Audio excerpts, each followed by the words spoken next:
Chapter 13. The next days passed quietly. We took meals in our room and spent long hours away from the palace, exploring the island, seeking what shade there was beneath the scruffy trees. We had to be careful. Achilles could not be seen moving too quickly, climbing too skillfully, holding a spear. But we were not followed, and there were many places where he could safely let his disguise drop. On the far side of the island there was a deserted stretch of beach, rock-filled but twice the size of our running tracks. Achilles made a sound of delight when he saw it, and tore off his dress. I watched him race across it, as swiftly as if the beach had been flat. "Count for me," he shouted, over his shoulder. I did, tapping against the sand to keep the time. "How many?" he called, from the beacher's end. 13, I called back. "I'm just warming up," he said. The next time it was 11. The last time it was 9. He sat down next to me, barely winded, his cheeks flushed with joy. He had told me of his days as a woman, the long hours of enforced tedium,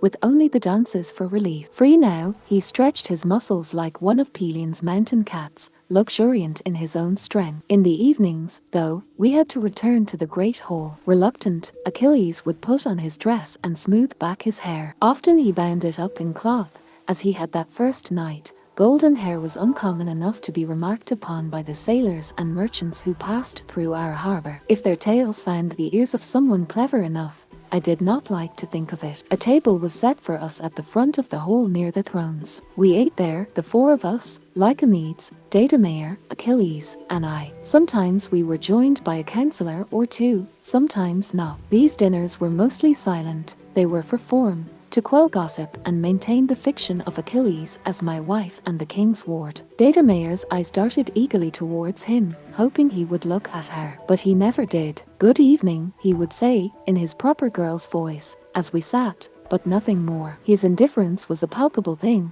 and I saw her pretty face flinch through emotions of shame and hurt and anger. She kept looking to her father, as if she hoped he might intervene. But Lycomedes put bite after bite in his mouth and said nothing. Sometimes she saw me watching her. Her face would grow hard then, and her eyes would narrow. She put a hand on her belly, possessively, as if to ward off some spell I might cast. Perhaps she thought I was mocking her, flourishing my triumph. Perhaps she thought I hated her. She did not know. That I almost asked him, 100 times, to be a little kinder to her. You do not have to humiliate her so thoroughly, I thought. But it was not kindness he lacked, it was interest. His gaze passed over her as if she were not there. Once she tried to speak to him, her voice trembling with hope. "Are you well, Pyrrha?" He continued eating, in his elegant swift bites. He and I had planned to take spears to the far side of the island after dinner and catch fish by moonlight. He was eager to be gone. I had to nudge him, beneath the table. "What is it?" he asked me. "The princess wants to know if you are well." "Oh," he glanced at her briefly, then back to me. "I am well," he said. As the days wore on, Achilles took to waking early,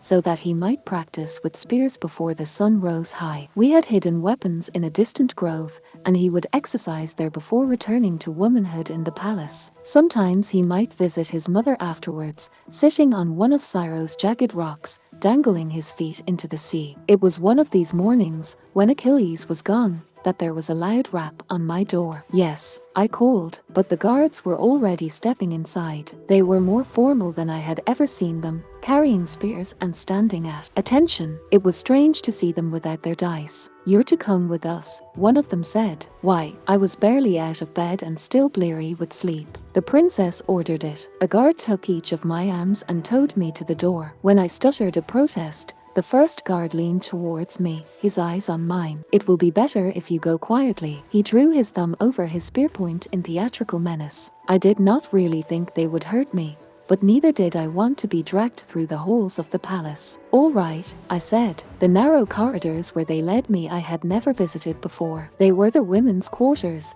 twisting off from the main rooms, a beehive of narrow cells where Deidamia's foster sisters slept and lived. I heard laughter from behind the doors, and the endless shush-shush of the shuttle. Achilles said that the sun did not come through the windows here, and there was no breeze. He had spent nearly 2 months in them, I could not imagine it. At last we came to a large door, cut from finer wood than the rest. The guard knocked on it, opened it, and pushed me through. I heard it close firmly behind me. Inside, Data Mayer was seated primly on a leather-covered chair, regarding me. There was a table beside her, and a small stool at her feet. Otherwise the room was empty. She must have planned this, I realized. She knew that Achilles was away. There was no place for me to sit, so I stood. The floor was cold stone, and my feet were bare. There was a second, smaller door. It led to her bedroom, I guessed. She watched me looking, her eyes bright as a bird's. There was nothing clever to say, so I said something foolish. You wanted to speak with me. She sniffed a little, with contempt. Yes, Patroclus, I wanted to speak with you. I waited, but she said nothing more, only studied me, a finger tapping the arm of her chair. Her dress was looser than usual. She did not have it tied across the waist as she often did, to show her figure. Her hair was unbound, and held back at the temples with carved ivory combs. She tilted her head and smiled at me. You are not even handsome. That is the funny thing. You are quite ordinary. She had her father's way of pausing as if she expected a reply. I felt myself flushing. I must say something. I cleared my throat. She glared at me. I have not given you leave to speak. She held my gaze a moment, as if to make sure that I would not disobey, then continued. I think it's funny. Look at you. She rose, and her quick steps ate up the space between us. Your neck is short. Your chest is thin as a boy's. She gestured at me with disdainful fingers. And your face, she grimaced. Hideous. My women quite agree. Even my father agrees. Her pretty red lips parted to show her white teeth. It was the closest I had ever been to her. I could smell something sweet, like a canthus flower. Close up, I could see that her hair was not just black, but shot through with shifting colors of rich brown. Well, what do you say? Her hands were on her hips. You have not given me leave to speak, I said. Anger flashed over her face. Don't be an idiot, she spat at me. I wasn't. She slapped me. Her hand was small but carried surprising force. It turned my head to the side roughly. The skin stung, and my lip throbbed sharply where she had caught it with a ring. I had not been struck like this since I was a child. Boys were not usually slapped, but a father might do it to show contempt. Mine had. It shocked me. I could not have spoken even if I had known what to say. She bared her teeth at me, as if daring me to strike her in return. When she saw I would not, her face twisted with triumph. Coward, as craven as you are ugly, and half more and besides, I do not understand it. It makes no sense that he should. She stopped abruptly, and the corner of her mouth tugged down, as if caught by a fisherman's hook. She turned her back to me and was silent. A moment passed. I could hear the sound of her breaths, drawn slowly, so I would not guess she was crying. I knew their trick. I had done it myself. I hate you, she said, but her voice was thick and there was no force in it. A sort of pity rose in me, cooling the heat of my cheeks. I remembered how hard a thing indifference was to bear. I heard her swallow, and her hand moved swiftly to her face, as if to wipe away tears. I'm leaving tomorrow, she said. That should make you happy. My father wants me to begin my confinement early. He says it would bring shame upon me for the pregnancy to be seen before it was known I was married. Confinement. I heard the bitterness in her voice when she said it. Some small house at the edge of Lycomede's land. She would not be able to dance or speak with companions there. She would be alone, with a servant and her growing belly. I'm sorry, I said. She did not answer. I watched the soft heaving of her back beneath the white gown. I took a step towards her, then stopped. I had thought to touch her, to smooth her hair in comfort, but it would not be comfort from me. My hand fell back to my side. We stood there like that for some time, the sound of our breaths filling the chamber. When she turned, her face was ruddy from crying. Achilles does not regard me. Her voice trembled a little. Even though I bear his child and am his wife. Do you know why this is so? It was a child's question, like why the rain falls or why the sea's motion never ceases. I felt older than her, though I was not. I do not know, I said softly. Her face twisted. That's a lie. You're the reason. You will sail with him, and I will be left here. I knew something of what it was to be alone, of how another's good fortune pricked like a gourd, but there was nothing I could do. I should go, I said, as gently as I could. No, she moved quickly to block my way. Her words tumbled out. You cannot. I will call the guards if you try try. I will say you attacked me. Sorrow for her dragged at me, bearing me down. Even if she called them, even if they believed her, they could not help her. I was the companion of Achilles and invulnerable. My feelings must have shown on my face. She recoiled from me as if stung, and the heat sparked in her again. You were angry that he married me, that he lay with me. You were jealous. You should be. Her chin lifted, as it used to. It was not just once, it was twice. Achilles had told me. She thought that she had power to drive a wedge between us, but she had nothing. I'm sorry, I said again. I had nothing better to say. He did not love her, he never would.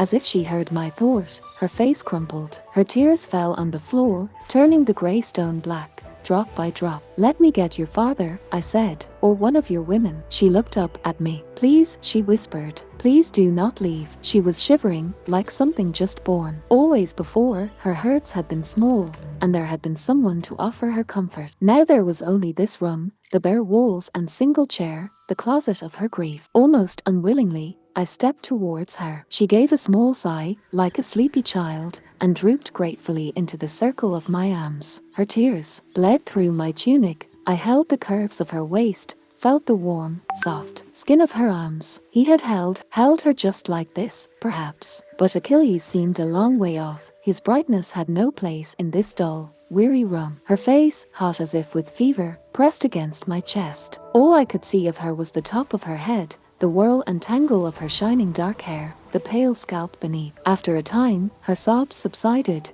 and she drew me closer. I felt her hands stroking my back, the length of her body pressing to mine. At first I did not understand. Then I did. You do not want this, I said. I made to step back, but she held me too tightly. I do. Her eyes had an intensity to them that almost frightened me. Data Mayor. I tried to summon the voice I had used to make Peleus yield. The guards are outside. You must not. But she was calm now, and sure, they will not disturb us. I swallowed, my throat dry with panic. Achilles will be looking for me. She smiled sadly. He will not look here. She took my hand. Come, she said, and drew me through her bedroom's door. Achilles had told me about their nights together when I asked. It had not been awkward for him to do so. Nothing was forbidden between us. Her body, he said, was soft and small as a child's. She had come to his cell at night with his mother and lain beside him on the bed. He had feared he would hurt her. It had been swift, and neither spoke. He floundered as he tried to describe the heavy,